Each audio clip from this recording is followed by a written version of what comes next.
मैं रीना आज आप सबों के लिए एक प्यारा सा सुंदर सा एक होली गीत लेकर के आई फ्रेंड्स। तो मेरा ये गीत आप सबों को अच्छा लगे तो मेरे चैनल को लाइक शेयर एंड सब्सक्राइब करें और प्लीज मुझे कमेंट करके बताएं मेरा गीत कैसा है। तो आइए मैं सुनाती हूँ। काहे इतना गर्दा उड़ावता रहो, धूरी माटी गोबर लगावता रहो। काहे इतना गर्दा उड़ावता रहो, धूरी माटी कदी लगावता रहो। ऐसे जानी कोरी अभी चढ़ल जवानी बा, ए बलराम जी रंगवा में राउर पानी बा।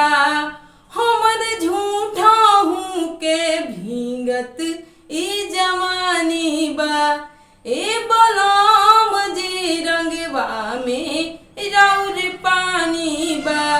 हमर झूठा हूँ के भींगत ई जवानी बा।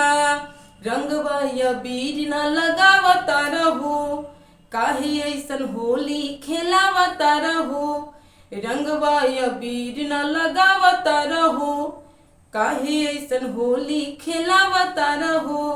रवा ऐसे जानी करी अभी दिल बचकानी बा, ए बलराम जी रंगवा में राउर पानी बा। हमर झूठा हूँ के भींगत ई जवानी बा, ए बलराम जी रंगवा में राउर पानी बा। हमर झूठा हूँ के भींगत ई जवानी बा। काहे इतना गर्दा उड़ावता रहो, रंगवा अबीर न लगावता रहो। काहे इतना गर्दा उड़ावता रहो, रंगवा अबीर न लगावता रहो।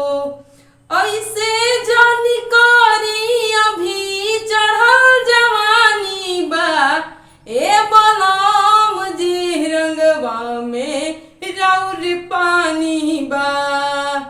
हमर झूठा हूँ के भींगत ई जवानी बा। तो फ्रेंड्स भोजपुरी है, थोड़ा बहुत अश्लील होगा तो मुझे क्षमा करेंगे। हर हर महादेव। मैं चाहती हूँ और बताएंगे कमेंट कर।